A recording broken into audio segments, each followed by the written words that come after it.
Hello, everyone. Forest Focus as Nottingham Forest put in a defensive performance for the ages to draw 1-1 with Liverpool, the City ground tonight. The winning run's over, but this is one to be proud of as we discuss the game in full in the company of, first of all, Emily Anderson. Good evening. How are you doing? I'm really good. I'm exhausted after that. But yeah, really good. Really good. That's the word we used. Just before I hit go live, Mark, it was, I think we all agreed we're completely shattered after that. So I don't know how the players feel. How are you feeling? Yeah, it's a strange set of emotions, really. We haven't conceded a goal for so long that when that goal went in, the impact it had on my spirit was like quite considerable because I've just not seen us concede a goal. And what might have been because we played so well first half and contained them. Second half they were fantastic and really stretched us, but we deserved a point. And what might have been had it not for that corner. Yeah. Emily's gone for a lie down or just disappeared. She'll be back soon. I don't know. At the moment, me and you, which is good. Here's Emily. Right, I'll put her back in. Thought you just gone for you couldn't take any more. You gone for a lie down. So are you all right? No, absolutely fine. I think that was operator error, but we're back. So yeah, you're back. Yeah, you're back. I'm Just back. kick us off with just general thoughts on what we saw, Emily, and then we'll get into a few more specifics. It was obviously highly anticipated. Lots of talk about Forest pre-match, which we don't normally get in a game like this. It normally will be all about Liverpool, but lots of pre-match commentary about if we win this, we're in a title race. So there was a lot of pressure it felt on us pre-match, even though I kept saying to myself, Liverpool go into the match as favourites. They're the ones that are at the top of the table, so there's no pressure on us, but I still felt that pressure and those nerves. And I have to say, watching the game, as the game unfolded, it felt like a local derby match. It was so niggly, it was so close, it was so tense, it was so exhausting. I felt like in hindsight, we scored too early, which I know is a really negative thing to say, but as soon as we scored after 8 minutes, I was like, oh, Arne Slot's got the half time to change them slightly. Second half, I think we were dominated by Liverpool. Was it not for fantastic defensive performances by our players, in particular Murillo and Sels, we could have come away with nothing. But do you know what? On reflection, taking any emotion away from it, we have just taken a point off who I see as the champions-elect of the Premier League. They probably will go on to win the Premier League. We went toe-to-toe with them. We did ourselves proud. And I think that just in the end, it was just a step too far. I think the players gave it everything tonight. They left everything on the pitch. I feel really proud of every single one of them, particularly the defensive display. And we've come away with it with a point. So, yeah, I'm a little bit deflated, and I can't believe I'm saying I'm deflated after a 1-1 draw against Liverpool at home. But we've got a point. And I think when we look back on this, maybe tomorrow and the next couple of days, we're still up there in the Champions League spots, comfortably in the Champions League spots. Other results kind of went our way tonight. So it's all looking good still. It's all looking rosy. And I think any pressure on us possibly being title contenders has probably ebbed away. And that's maybe a good thing because it takes us out of the spotlight, hopefully. But really proud of the lads. And yeah, onwards, we keep going. And for now, at least, we're second in the Premier League. So it's all good. Yeah, I mean, there'll always be that kind of what if, Mark. What if we just defend that one corner? But, you can say what if in every game. We did everything we could, I felt. And, big picture, as Emily says, Chelsea have drawn, City have drawn. I think it's been a great night for us. What were the key facets for you in the performance? I mean, it felt to me like it was going to the same script again. And Emily and I were talking beforehand. I think the timing of the two goals is crucial tonight to the outcome. In that, yes, we scored early and we had to defend first half and we did very well. I think had they not scored from that corner, Nuno would have brought Morato on almost immediately because it was Morato time, wasn't it? 60, 65. He'd seen Slot bring on Jota. And I'm pretty convinced that the next action, had we not conceded from that corner, would have been Morato on. And then you've got to ask, would Liverpool have broken through? Would with the form that Sels was in second half, would they have got through and would we won the game 1-0?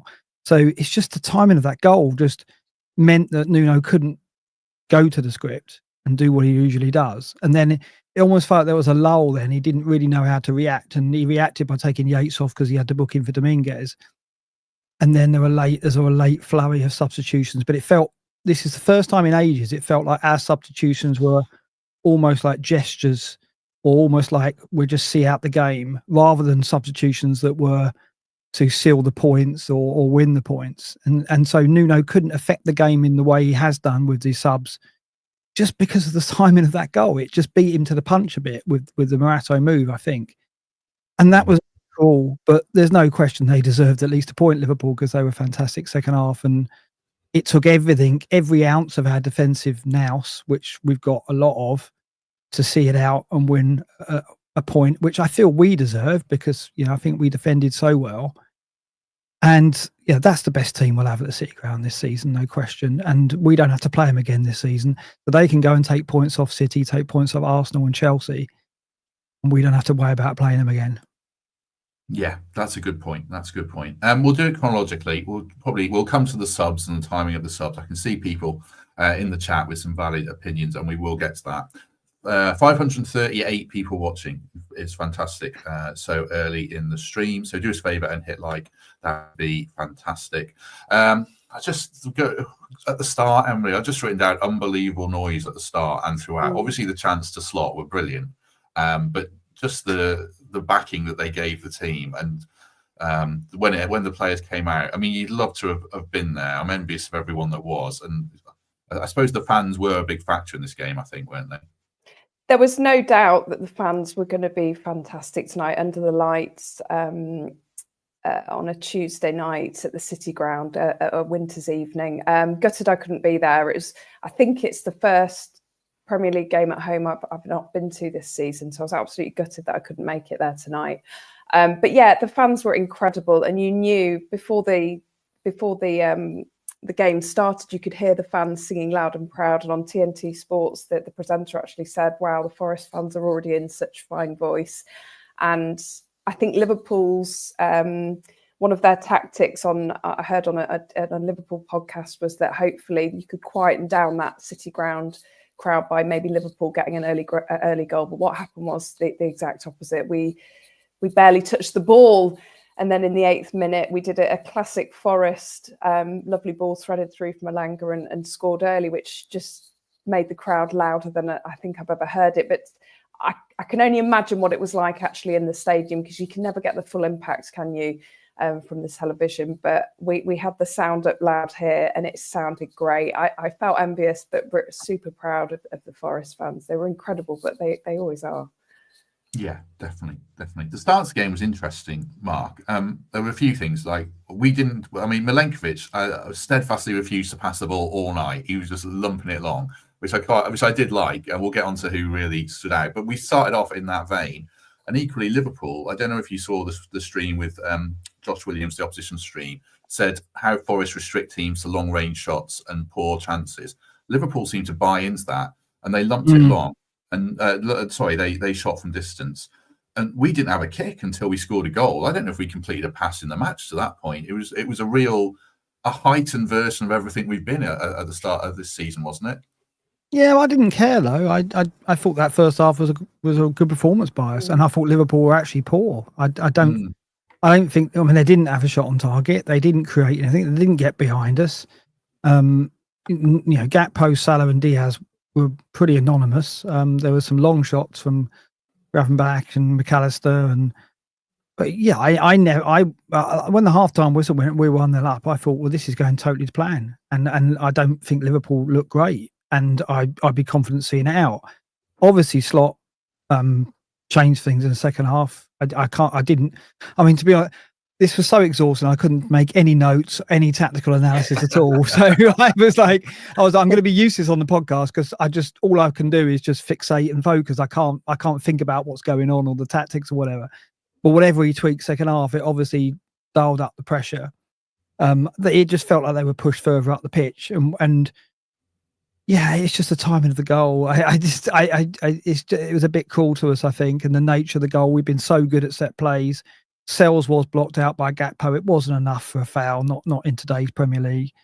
And fair enough. And you've got to say Liverpool deserved at least a point, didn't they? So I don't feel begrudging about it. But yeah, like I say, the next team to beat us, how well have they got to play to beat us? That's the encouraging thing, because we didn't give in. We didn't break under that pressure. And I look at the teams we got to play. Yes, we got some good teams to play, but my word, they're going to have to play really well to get 3 points off of us. So that's really encouraging, because I think we're incredibly difficult to beat now. And I think tonight was just evidence of that, wasn't it? Yeah, we scored a great goal. The quality of the goal, Emily, and the quality of the finish. And Chris Wood is an absolute machine. I was just listening to a podcast. I think Rory Smith was talking on it about the lack of number 9s in the game and how expensive they should be.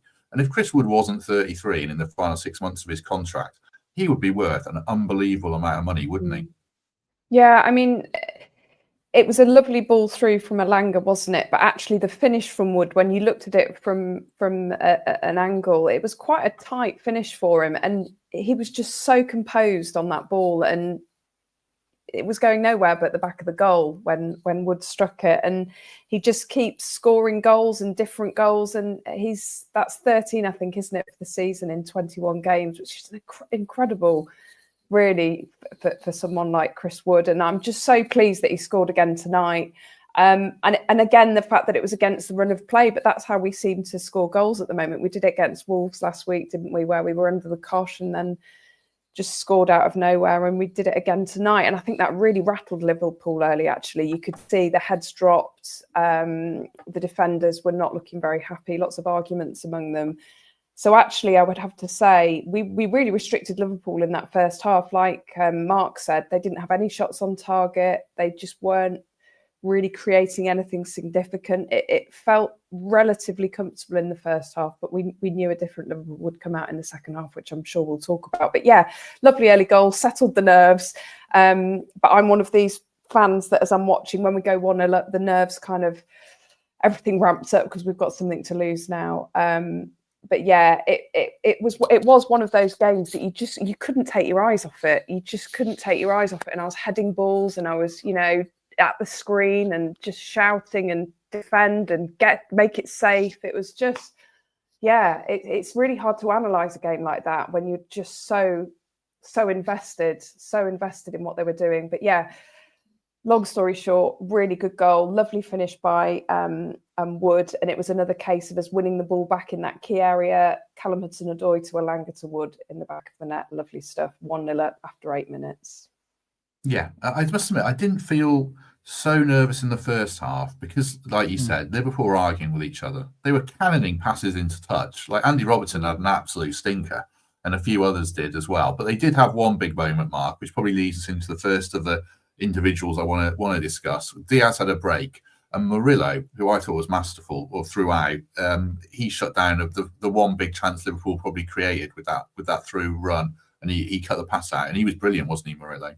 Yeah, it was like a Bobby Moore tackle, wasn't it? In a way, like he just, the way he flicked his leg out just to block the ball was almost nonchalant, given the threat of the situation. Diaz really should have played it earlier, but it was brilliant for Murillo, and yeah, he was just incredible. I mean, you know that I talk about clearances, blocks, and interceptions. Well, tonight I think Murillo's broken a record. It's his most of any game this season. He's made 21 clearances, blocks, and interceptions, 18 clearances. I don't think there's a defender this season who has made that many in a single game. I'll have to look, I'll have to check, but I've never seen numbers like that. The ball, like they've said, Fletch was saying he's like a magnet, and he is. Like the ball just is attracted to him, and he's always in the right place at the right time. And yeah, Milenkovic and Murillo played like we know they can, and we saw how effective it can be even against the best attacking side in the league. They struggled to break us down, and when they did break them down, they had Sels to contend with, and he was outstanding as well. So I think the only thing I think is a shame, and I think what tonight did expose, and it was that we didn't have a player who could come on for Chris Wood for the last 15 minutes. That they had one centre back on the pitch, and imagine if we'd have had a striker who was ready to come on with pace, power, fitness, and a bit of form, who could come on for a tired Chris Wood and give Van Dijk a run around when there's no other centre back there. But obviously Taiwo didn't come on till like 1 minute to go, so clearly he's not Nuno felt he wasn't up for that job or couldn't do that role. Maybe Taiwo from a couple of seasons, well, certainly could have done. And I just think that's where we were a little bit short. We just didn't have that player who could have just given us that threat at the end where it would have made Liverpool, would have pinned them back a bit more, because Chris Wood was knackered, obviously. He'd run himself into the ground. So if I was be critical of anything or just downbeat on anything, it's just if we only had that player who could come on and just cause some problems to just replace Chris Wood, and we haven't got that player yet. And it kind of links to what we've been talking about in podcasts around the transfer window and the speculation around Taiwo. I do think that is probably the position we need to strengthen in, if not in this window in the summer, because it could have been really handy tonight because Chris just ran himself into the ground, like I say. I think it's the same with the wingers as well. I think he was reluctant to make that change. Jota's more of a defensive option to cover when. Yeah. I mean, players were absolutely knackered. They were dead after like 75 minutes, and we'll get to that, like I say. But if we had a winger who could come on and carry the same threat as Hudson or Elanga, I think he would have brought them on earlier. R2, like Sosa's a project.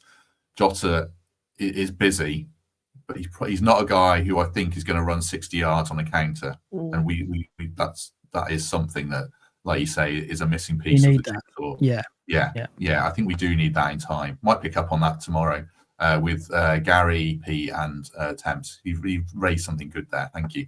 Right, 675 people watching, as Jesus says, if I'm saying that right, Jesus. Don't forget to hit like and subscribe. We're almost at 10,000 subscribers. If there's 180 people or something like 170 Come on. people, just come on, get us to 10,000. Come on. We're so close. We're so close. I've got some other podcast news at the end of the show, which is exciting as well. Well, relatively exciting. Right, we'll get on to other fine performances in 1 second. But just before we do, a quick word for the Trent navigation and a reminder that the Brighton game, which I'm now going to, so I feel duty bound to take in some 80s, 90s club classics, bangers, anthems, and floor fillers straight after the game. Although I have to bring my daughter with me to the post-match show straight after the game. With the Fun Boy 2 at the NAB. Entry is free. So after that game, do get down to the Trent NAB and check that out. And you can get food there as well with the barbecue and the pizza kitchen and the outside bars, obviously, and keep tabs on all the 3 o'clock games. Right, next player I've written down on the list, Emily, who I thought was sensational, was Nico Williams. I mean, Moreno at Anfield did a job on Salah. I think this was as good, actually, to be honest, from Nico. I'll talk about his performance. Yeah, I think it wasn't until sort of midway through the first half that I commented, hang on, Salah's quiet tonight. And you suddenly realise, what's he doing? And then Nico was just kind of next to him like a magnet, not letting him get anything. Nico always gives 100% no matter what, we know that. But whether he'd be able to stand up against the likes of a world-class player like Salah, you don't know, because Moreno looked after him at Anfield. But I just thought he did a brilliant job tonight. He worked really hard. The only slight fly in the ointment there, which Mark mentioned to me before we came on, is he kind of panicked just before Jota scored from the corner, giving away a needless corner, headed the ball out. He probably felt like he was under pressure from Salah, but maybe he could have done slightly better. But I'm not going to criticise him too heavily for that. I thought he had a really good game. And Salah is normally an FPL punch. He's going to score goals. He's going to get assists. He's going to destroy defences. And tonight he was kept quiet, and that's thanks to Nico Williams, former academy lad at Liverpool. So that was really good to see. And yeah, they all did their part in keeping us in the game, and his part was to keep Salah away from the goal, and he did it brilliantly, although Sels made some fantastic saves as well. So no, a great performance by Nico, but there were loads of great performances tonight, I felt. Yeah, massively. I mean, I didn't captain Sels in FPL, but I did bench Chris Wood and Anthony Robinson, who got 2 assists tonight. Oh, great. He looks like a disappointed dad. I failed him. I mean, I haven't got Chris Wood, but if I had him, I'd be playing him. So I played Morgan Rogers instead. So Morgan Rogers needs to score at least 1 goal. A faux pas, an error. Nico's progression, Mark, is just outstanding, isn't it? The way he's developed as a defender, playing left back against the best player in the league by a mile. You've got to admire it, haven't you? Give him some respect as a defender. We saw it last season, though, didn't we? When he got in the side and he got a rhythm and he was getting game after game, he was just our best player. And Moreno, who is a player I want us to sign, who I really rate, who I think does give us a bit more going forward, going behind and overlapping Hudson-Odoi, can't get back in the team, and there's no way he can displace him at the moment because Williams is just being so solid. He is just a 7 or 8 out of 10 every game, like Aina is on the other side. And tonight he did kind of subdue Salah considerably. Salah, as he always does, has 1 or 2 chances, but he snatched at them, perhaps because Nico was frustrating him and restricted him so well. So I never felt too threatened. There were occasions in the second half when Trent was pinging long balls, and there was a couple that I thought Nico might have got caught out on. Sels was quick off his line with one of them, for example. So yeah, I mean, Williams was incredibly solid and stuck to his task and ran himself into the ground as well. Made a lot of clearances and blocks as well. The numbers are great for him. I thought Anderson as well, he won't get a lot of mentions, but defensively, I thought he was fantastic. I mean, he had to sacrifice a lot of his more creative, forward-thinking elements of his game because we were just facing tidal wave after wave after wave of attack. And he was just so resolute in his defending. He was, in front of the back four and helping Nico out second half. And so he deserves credit as well for his defensive performance tonight. Yeah, I had 4 man of the match contenders, which we'll get to, and Anderson's the 4th. I thought he was the best midfielder on the pitch. And saying that I know Gravenberch played centre half a lot of the game in the end, but McAllister as well. I thought he was brilliant, a fantastic performance. The second half, I guess, Emily, was the Sels show, and we'll get to all the saves. The frustration is just the goal, isn't it? I mean, I don't think I can't imagine that's happened before. The players come off the bench, their first 2 respective touches, and it's in the back of the net.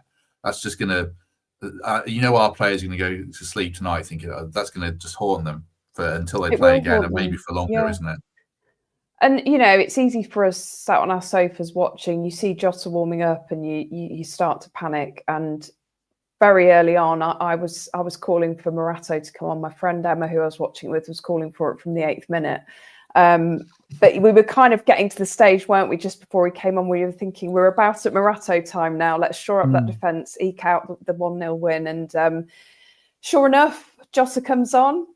22 seconds later, scores a goal. And I think he's one of, if not the shortest man in the box, and managed to beat our defence. I can't work out whether anyone was particularly to blame. Sels was being blocked. Aina was on the line, but again, he felt like he was at the wrong angle. It was just one of those moments, and maybe a lapse in concentration from our defence, not sure what we were doing, and Jota capitalised on that rick. Suddenly it's 1-1, suddenly the tide turns, and I'm now starting to panic thinking, are we going to lose this game? So that felt like a really pivotal moment in the match. And at the time, I felt like possibly we could have made our defensive subs slightly earlier. And of course, when Liverpool go 1-1, I think probably at that point, Nuno was still thinking we could maybe win the match. So probably didn't want to bring Morato on at that stage. But yeah, really, really disappointing. Really disappointing. And it was kind of, you could see it written in the stars that Jota was going to come on and score against us. I think he did in the Cup a couple of seasons ago in the FA Cup, didn't he, when we were still in the Championship. But yeah, really disappointing at that point. But it wasn't so late in the game that it's like hugely deflating. I think it was, what was it, in the 67th minute did they score? Something like that, wasn't it? Yeah, I've got what was it? Yeah, 66 minutes. So yeah, bang on Morato time, that, isn't it? Bang, yeah. Had we just had him on maybe five minutes earlier, maybe it would have been different. But yeah, and then from that moment onwards, which I'm sure we'll talk about, like you say, it was the Sels show. He just pulled off some absolutely fantastic saves and kept us in the game. He had a really quiet first half because obviously Liverpool didn't have a shot on target, but my God, he earned his money in the second half. Thank you very mught, Stuart, for the £10. Really kind of you, and thanks for the kind words.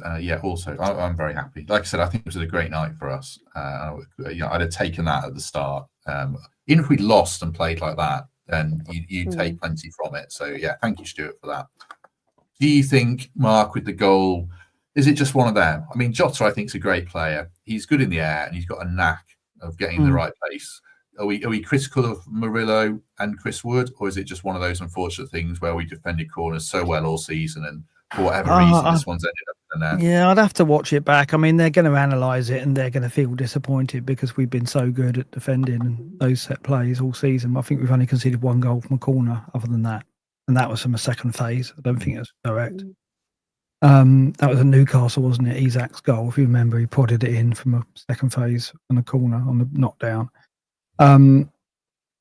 Yeah, I don't want to be critical of any of our players tonight, really.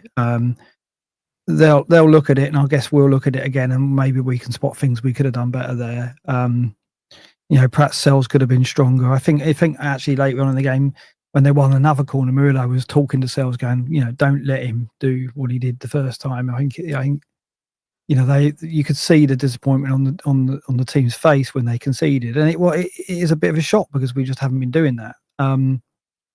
But the reaction to defend strongly as we did under that constant pressure that followed was just so much to be admired. So yeah, I don't want to be critical really of anyone for that goal. It's one of those things, and I just think at the time it was cruel because I'm absolutely certain Morata was going to be on had that not gone in. Yeah, I'll watch it back. Not as many times I can tolerate tonight, and then we'll talk about it a bit more detail tomorrow. We'll talk before we get to Sels, and we've mentioned Morata a few times. You're allowed to criticise Nuno because he's done such an unbelievable job. Is it just in the back of all our minds? Probably feeling we should have made those subs 10 minutes earlier, Emily, or not. I thought I felt like Liverpool were going to score eventually, and it's only our quality and resolve that they didn't. Are we slightly disappointed that Nuno didn't make those changes a little bit earlier? I am disappointed, and I'm not saying this in hindsight because I think I wanted Morata on before I even saw Jota warming up, but maybe that was too early. But I'm not disappointed in Nuno because I know what he was trying to do, and unfortunately, like Mark said, he can't bring Morata on once Jota's equalised because he was obviously still going for the win. But it just felt like the subs didn't work like they have done for the rest of the season. Nuno's substitutions and in-game tactics have worked perfectly in recent weeks, haven't they? Everything he's done has sort of turned to gold. Everything's worked. And tonight it meant we didn't get the 3 points. It meant we got a point. And, let's put this into perspective here. You said after 75 minutes, our players were absolutely shot. They were giving it everything tonight. Liverpool are probably the best team we're going to see at the City Ground this season. And we still scraped a point against them. So, the subs probably in hindsight could have been made earlier, but I'm not blaming Nuno for this one because what he showed is that our team has got resilience and we put in 100% effort. And, they are a multi-million-pound, incredibly world-class squad in every single position, and we're getting there as well. But tonight, our lads, they stood up to those Liverpool players. They went toe to toe, and they really fought for that point. I think, Matt, that from Nuno's perspective, we were 1-0 up, and he was waiting to see what Slot would do before reacting. I think the ball was in Slot's court to make his change first, and then we would adapt to it. So I think Nuno was waiting to see because he knew that Slot had weapons on the bench, so he didn't want to make his change before Slot had changed something because he must have known 60 minutes gone, it's still 1-0, Slot's going to react. Slot did react, but the ball was dead. He brought his subs on, and we just didn't bring ours on at that moment, and then they scored. It was just unfortunate. Like I said, had we defended that corner, then I think Nuno would have reacted to what Slot had just done by bringing on Tsimikas and by bringing on Jota. And then we might have seen the game out. It was just cruel that they scored from that corner in the way they did as a result of the two subs having Slot made his move. So, I think in fairness, that's probably the right thing to do. Nuno was sitting and waiting and going, right, I'm going to see what the opponent does, then I'm going to react accordingly. And Morata would have been on and perhaps others, but he couldn't do that because they'd scored immediately. The subs had been made, so I think really it was just unlucky in that respect. And I also think he tried to win the game. He left Hudson-Odoi, Elanga, and Wood very high to forward counter attacks, and it just goes back to what we were saying earlier. Those lads were absolutely knackered, and if we'd had someone different to bring on, perhaps a more it sounds like I'm being critical of Jota or not, or Sosa, a more proven Premier League player, then I think he would have done that earlier as well. So I'm not critical of Nuno. I think it's like it's the game state, as you say. It's just, yeah, it is unfortunate, and it's one of them. But we were great, and people are pointing out in the chat as well. Derby have just gone out of the FA Cup on penalties to Leyton Orient, and we're saying, oh, should we have defended the corner better against Liverpool and won the game to go second in the Premier League and all sorts. So yeah, there's definitely levels, and I'd much rather be talking about that than anything else. Let's talk about Matt Sels then, Emily. I'll just mention some of his saves that were so good. I mean, 2 big saves from Jota. The second one was fantastic. The way he comes offline quickly is great. A big save from Szoboszlai to tip it around the post. One from Salah. Great save from Gakpo in stoppage time as well. Bryce Samba against Sheffield United in the playoffs. But that was maybe the next best thing that I've seen from a Forest keeper potentially. What did you make of it? He just got better and better, didn't he? And the more saves he had to make, the more confident he got. And it got to the point actually towards the end when I thought, they're not getting past him. It would have taken an absolute wonder strike to get past Matt Sels tonight. And he seems to love that pressure, doesn't he, at the end of the game? And obviously Liverpool were really having to go for the win. They wanted to bury us at the City ground, but Sels kept us in it. And the more the game wore on, he was more and more becoming a man of the match contender for me. So yeah, I just thought it was brilliant. And I'm so pleased for Sels because he had a little bit of a rocky start with us last season. He was bought in the last January transfer window, wasn't he? And there was talk of, is he good enough for us as our first choice goalkeeper? But my God, he's brilliant. He'll be really disappointed actually that he conceded tonight because he's had all those clean sheets in a row. But no, he was fantastic tonight, and he quite literally kept us in the game and made sure that we got that vital point. He was great. He was great. And Jota, I think the commentator said Jota could have scored a hat-trick in the time he was on, but thanks to Sels, he didn't. So yeah, really good. Thank you, Dave, for the €10. Very kindly. Toso, the top team in Europe. I think they arguably are. I know Real Madrid are wobbling and a few others. So yeah, fantastic. Thank you very much for that.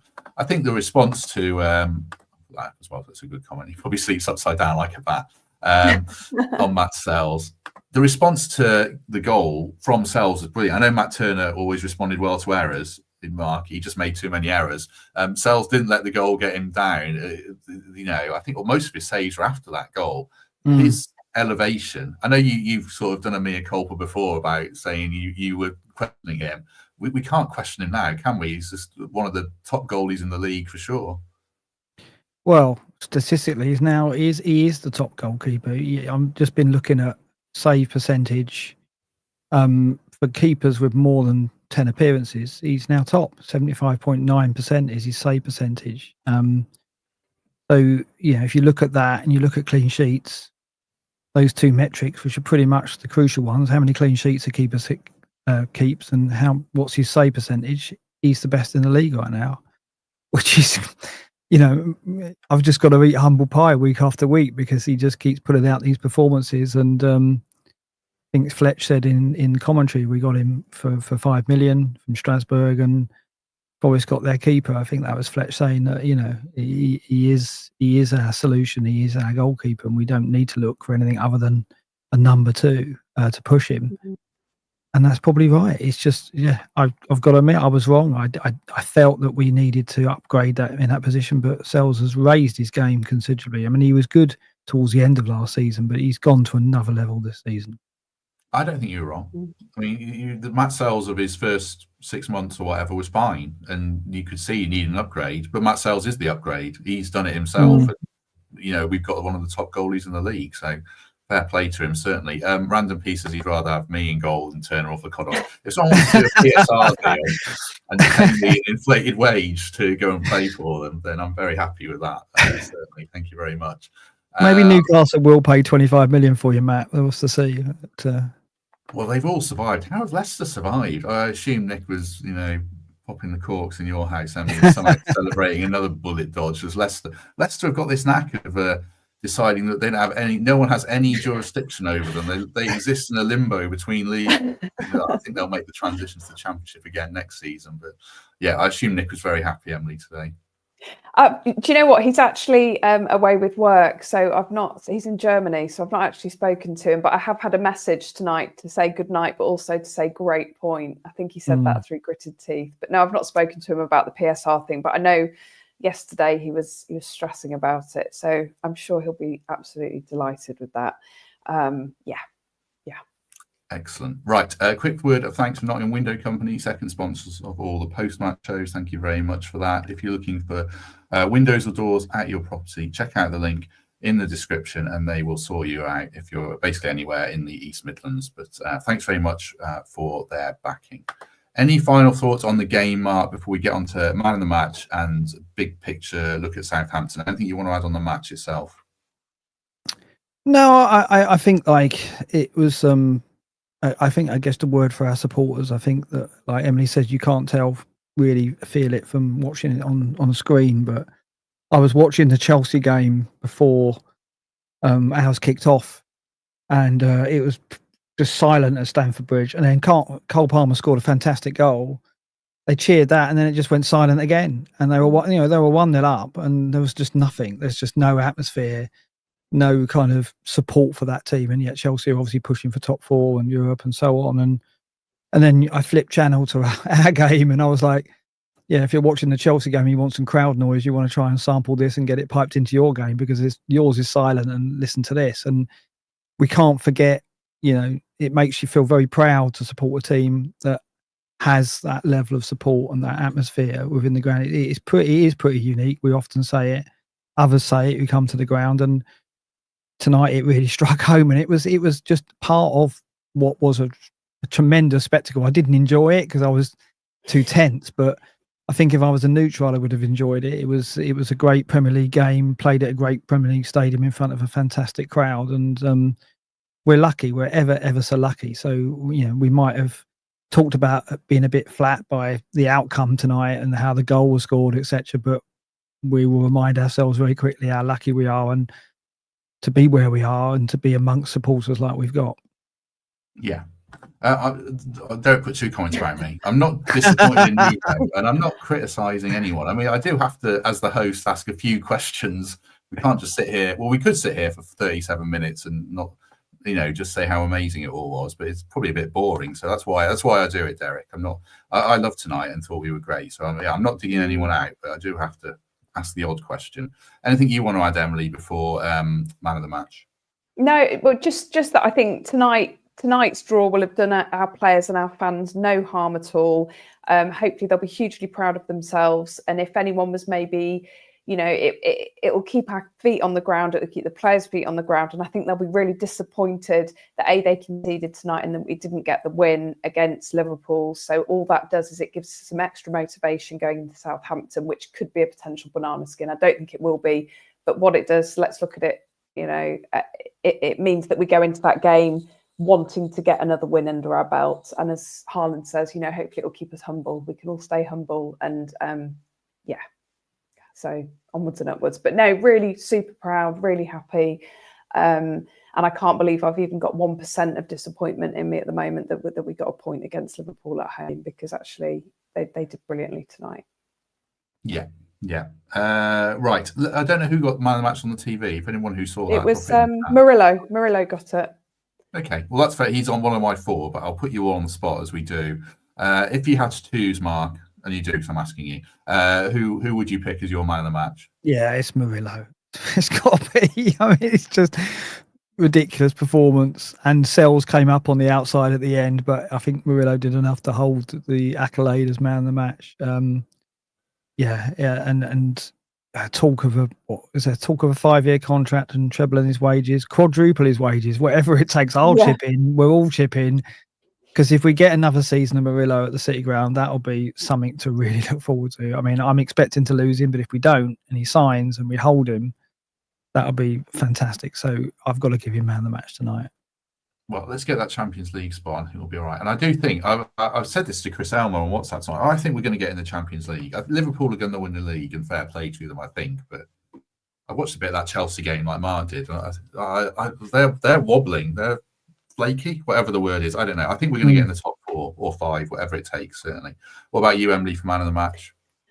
It was between Murillo and Sels for me up until probably midway through the second half. Murillo was nailed on for man of the match. I thought he had a fantastic game. I mean, his, we talked about his blocks and interceptions tonight, and there was that one when Diaz was through and he kind of manipulated his leg in a way that to me didn't feel human. I said, is this Murillo kid even real? He's just ridiculous. So he was brilliant tonight, but I'm going to give it to Matt Sels because he actually physically kept us in the game at the end. He made some more fantastic saves and he's come up for a lot of flack. Probably not this year, but, back end of last season. And I'm a big fan of his and I thought he was brilliant and he's so calm. So, yeah, Matt Sels for me. I had 4 contenders. Anderson's kind of a distant fourth, but was still like 9 out of 10. And then, I don't know, Murillo's such a special player, isn't he?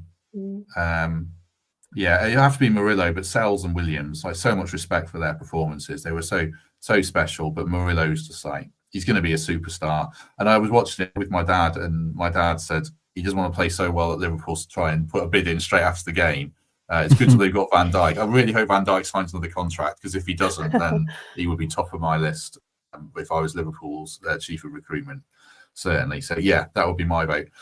Paul Morley, friend of the show. So I'll ask this question. He's asked it about 4 times. Matt, very quickly, Mark, can you explain why neither Sels nor Murillo got any FPL bonus tonight? Is it because we conceded and it just kills defenders? Yeah, I mean, that's it. It's -4 BPS for every goal conceded. So that -4. Murillo nearly made it. I mean, he missed out by 1 point. I had a look before we came on to Jota on 22. I think it's weighted too heavily in favour of attacking players. Yeah, that's the why, basically. In a 1-1 draw, defenders very rarely get anything. Keepers certainly don't. So, yeah. Yeah. There you go. There you go, Paul. Hopefully that helps. Hopefully that helps. Right, just before we go, a few quick final thoughts then. Mark, Southampton next. Years gone by, I would have been worried about a banana skin. I'm not. I'm looking forward to everything that we've got ahead. How are you feeling about the next? Is it 18 games we've got left? I can't remember. Yeah. So I've got this tool that we use called the season ticker, which basically shows you all the fixtures you've got remaining and the difficulty of them, and then you can sort it by the teams who, in terms of difficulty. The 3 teams who have got the best fixtures, according to the ratings that we use, are Liverpool, Arsenal, and then Forest. So we have actually got a favourable run between now and the end of the season in terms of the fixture difficulty. We have got some difficult games, but they're at the City ground. We've got Arsenal, Man City to come. In terms of away games, Newcastle away, Villa away, and Spurs away. Newcastle's tough, but I think we can go away to Villa and Spurs and get something. So, and around all that, we've got very, very winnable games ahead of us, including some really good home games, starting with Southampton on Sunday. I don't look at any of the games that we've got left and fear them at all, especially after tonight, because we've put a marker down there for, even Liverpool playing as well as they did second half, even Liverpool, who are probably champions elect, couldn't beat us. So I don't look ahead and think any of the teams we need to be scared of at all. And I think home, away, whoever it is, we can get results. So we have got so much to look forward to between now and the end of the season. And like you, given how much Chelsea are stuttering, Arsenal look completely, impotent without Saka, really. They just don't look like they've got a threat at all. I think we can make top 4. I do. And even if we make 5th, that's likely to be a Champions League place as well. So, yeah, so much to look forward to, and it's all in front of us, and there's plenty of points to come, I think. Theo, thank you very much for the comment. Please don't stop watching if we win the league, or anyone else. The 960 people watching, don't stop. Don't abandon the podcast when we win the league next season. If we don't win this season, stick with us. Certainly, thank you. And obviously, if you haven't already, do that. Only takes a second. Emily, any final thoughts from you? No, just echo really what Mark was saying. I think that we've got all those tough away games out of the way. That happened in the first half of the season. I would say potentially tonight's game was probably the toughest mentally and physically for our players. And we just keep going. And the fact that we feel like we can cement a Champions League spot, having been 17th in the league last year, is ridiculous, quite frankly.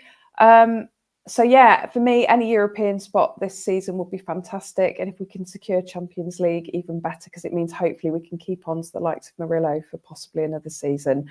Yeah, so all is good. Looking forward to Southampton. And someone said in the chat, I can't remember who it was, that had forgotten this, but Southampton have to go to Man United on Thursday before they come to us on Sunday. So hopefully that will tire them out even more. But, you know, we should come away with all 3 points against Southampton, you'd hope.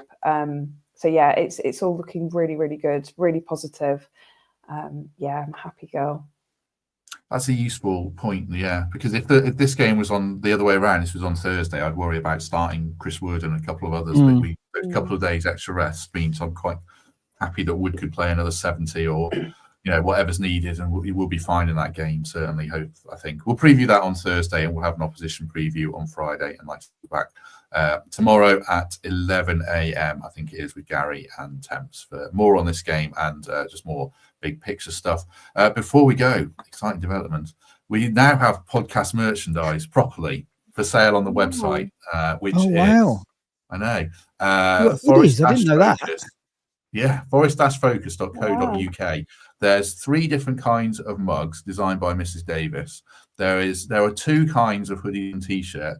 The second one is be up on the website soon. It's very similar to the mug with Come On You Reds on it.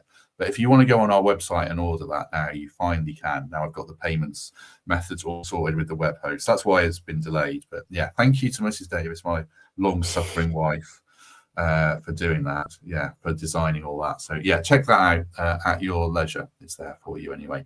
Right, we shall leave it there, I think. If you've enjoyed this, and I hope you have, because I think it was a great night, like I said, even if we didn't win. We got so close, but we played ever so well. So if you've enjoyed this, do us a favour, hit like, hit subscribe and get us to 10,000. That'd be great. Do consider Patreon or channel membership, or just a lovely 5-star review on, that's the wrong button. I have to do something wrong every single stream, on Apple Podcasts or Spotify. Right, there we go. Emily Anderson, thank you very much. Thank you very much. I really enjoyed that. Is Emma still with you, your Forest BFF? No, someone noticed on the chat saying, who's that behind the camera? Emma so quietly slipped out of the door. She wanted to see behind the scenes how the podcast works, so she got a nice little insight. I think she quite enjoyed it. So yeah, Emma's gone. I've still got Freddie beside me, who's desperate for his late night walk. So that's coming soon, Fred, don't worry. But yeah, Emma's gone home. Has she now realised it's horrendously amateur and she's left straight away? The glamour. It's all gone. Yeah, I think any illusions of glamour have gone. Yeah, there's no hair and makeup, no producer, nothing. It's just us, isn't it? Chatting, which is what we like. This is why we love it. Yeah, there's only one celebrity on this podcast, and it's neither of us. Greg Mitchell was on TV again. Yeah, he did well, didn't he?